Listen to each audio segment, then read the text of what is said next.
You want me to pick up on that, or? Yeah, you could pick up on that. All right. So we're talking about... I was just trying to assess Trump and COVID. And so a lot of times when you look at, like, the Washington Post had like a timeline of events, and it makes it look worse, I think, than it is. And a lot of times it's because they're using his quotes and things that he said along the way, right?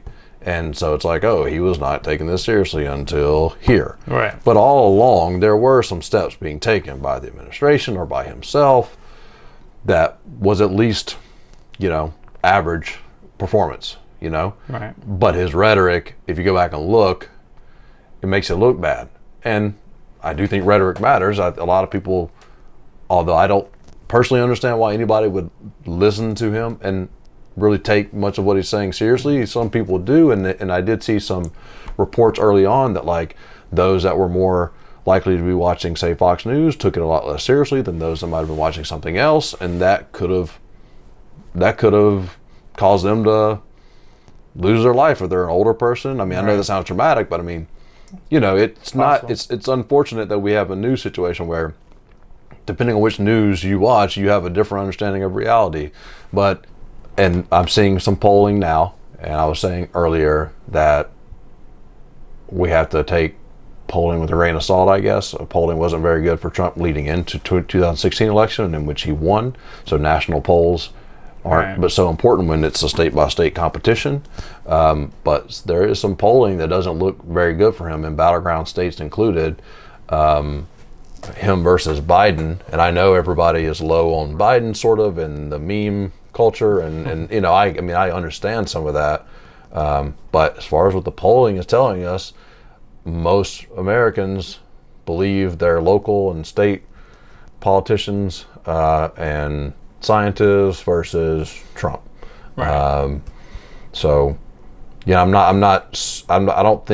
don't believe the worst of what some people think as far as how he's handled this, but I certainly think there's some room for improvement. That had we had, dare I say, Obama in office, there may have been a more competent, or maybe we would have felt better too. Certainly would have felt better. Right. Well, here's my thing. I think that there is a line of so much he can do in this situation, because it is something it's a virus. You know what I mean? Like, so there's only so much that he can technically do, especially in the beginning. Right now, I do agree if he just shut his mouth and just let his actions speak, that the press especially has been a lot easier on him. But I do agree. Like, when he opens his mouth, it's sometimes you feel like it's going great, and then he starts talking, you're like, what are you saying? We're not injecting this stuff in our body. You know what I mean? Mm-hmm. Even if that's not what he meant, but it comes across that way, and you have people killing themselves or allegedly killing themselves off of this. Yeah. But you gave a rating of a C+. I'd probably be on the same mark there. I felt like every day going on national TV and just arguing with the media is not what we need. Yeah. Yes, the questions are sometimes triggering to him. Right. It's like annoying, and why do we just talk? Why is this about the president all the time? Like, why don't we talk about the country? And you bring up questions that you know the answers to already, just to cause some uproar. I get that, and I get his frustration too. But you don't have to, like, stop, turn the lights down. Let's watch this video of Fox News versus the world. We don't need that. Right. So I would give that. And so many opportunities for him to. I feel like the American people are pretty gracious. I feel like he would be better off just politically, although he's done great politically so far. So I'm not telling him necessarily that he's wrong, but if you have a reporter ask you one of these gotcha questions or whatever, you use it and respond in a way to make them seem like the bully, right? Rather than you bullying them and calling them a bully. Like, just say, I'm doing my best, or yes, I have made some mistakes, but I mean, of course, that would go against his whole strategy or his whole aura to ever admit anything or to be humble at all. So he doesn't take the questions and use them to his advantage. He just blows up. I like when he flames some of the reporters sometimes. Sometimes I could understand what you mean. I could understand what you mean sometimes. But I'm not going to sit here and say if it were a Democrat that flamed a reporter from Fox in a warranted scenario that I wouldn't agree with it or like it. I'm not going to say that. Right. But I do think there's a certain level of presidential decorum that should be followed. Right. You can say, I think you're wrong, and I think that was a bad question, and that was not truthful, without going at it the way he does and attacking the whole network as fake news and you people. You know what I'm saying? He doesn't do it in the way I would like to see it done. Right. Right. One thing I did like during this time is that he's giving a lot of power to the states. I did notice that he's allocating power, even in his own administration.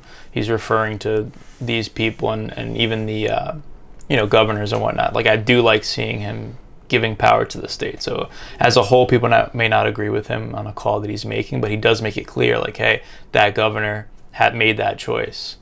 So I do kind of respect the states getting a little bit of power during this time, because I do think state by state it's very different. I mean, you're talking about a West Virginia versus a California is a very different demographic, and how close people are, and should they be doing the same guidelines.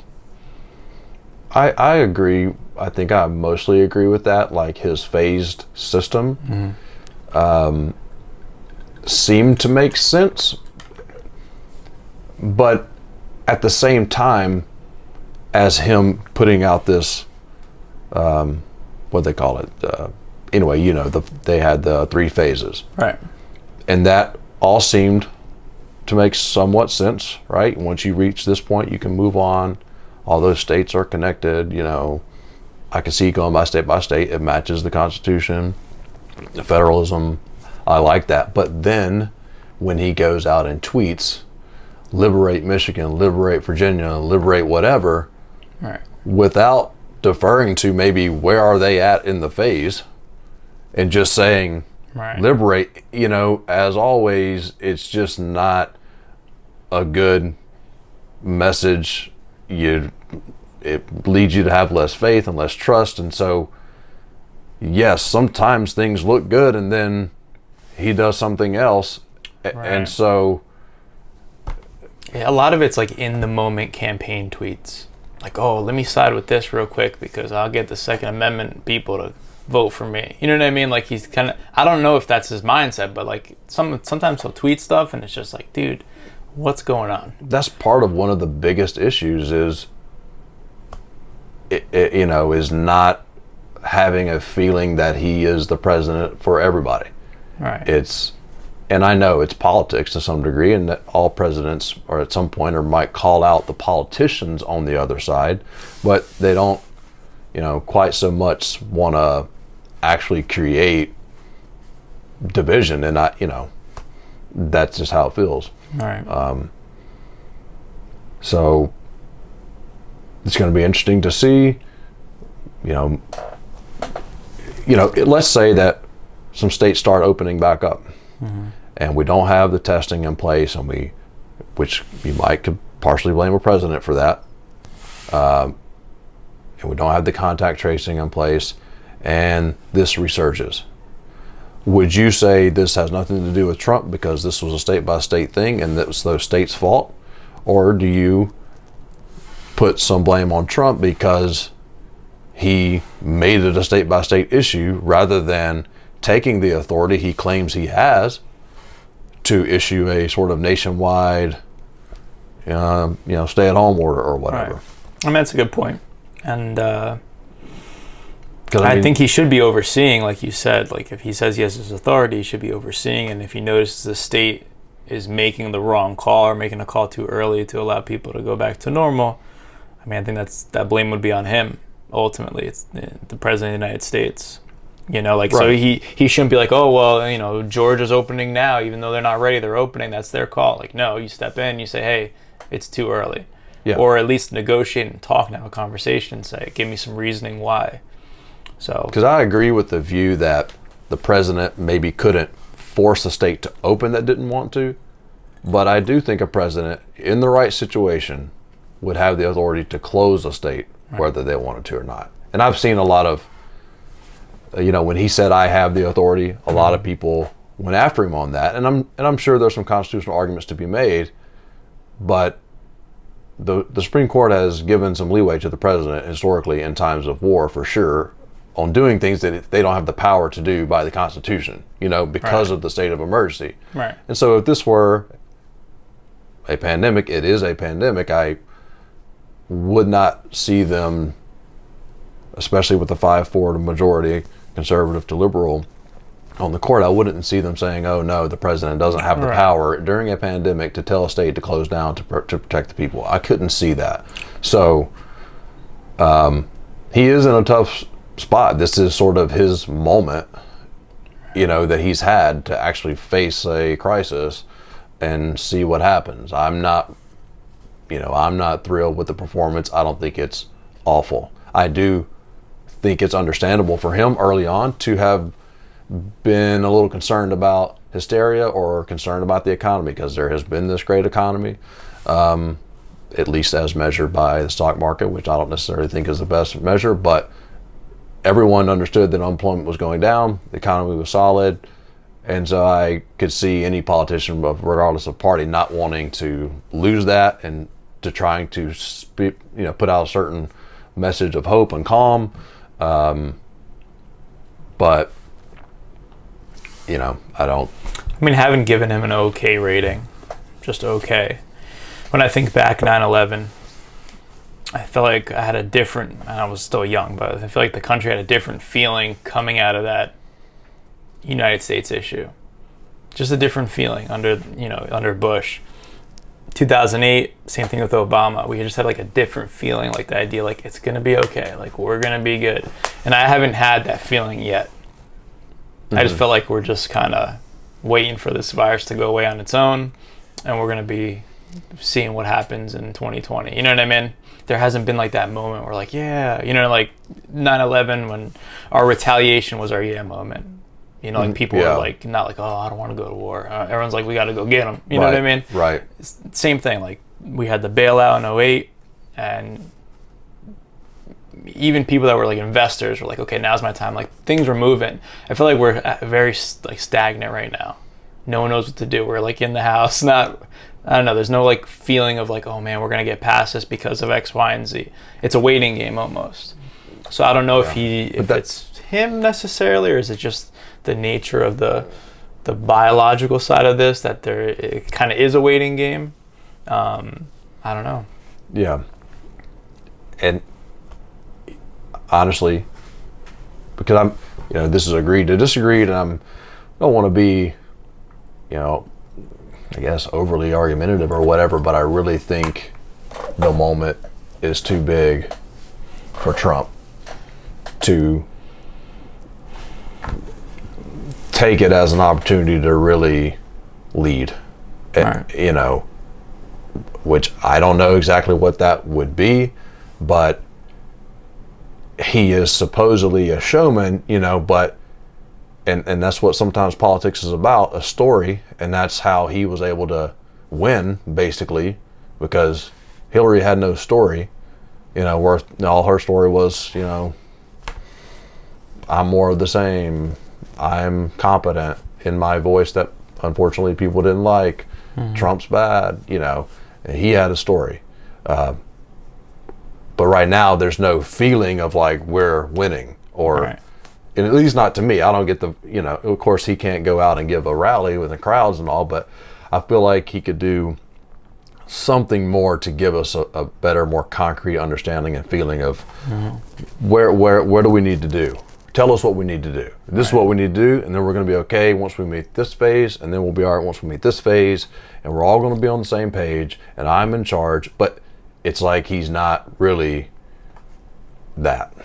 Yeah, even when under Obama, people that didn't like him were like, oh, what do we have to do? All right, let's do it. I don't like doing it, but we're doing it. You know what I mean? Like, you have people that just don't even want to look to him for advice. I mean, he was literally talking about how good a job China was doing until he was talking about how terrible a job China was doing. You know what I'm saying? It doesn't.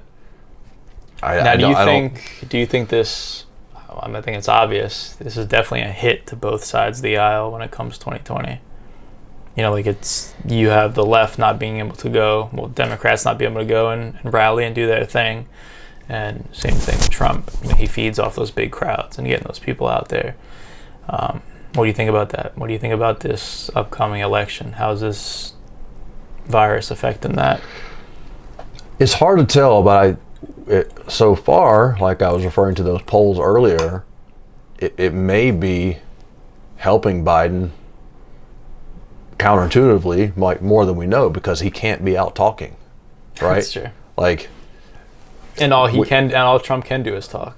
Yeah. During this time, because he has right. The no one spotlight. wants to hear him. No one wants to hear either of them talk, but one of them is talking a lot, right? And I think that might be sort of driving down his ship a little bit. Now, I'm not at all in a position where I think he's going to lose yet.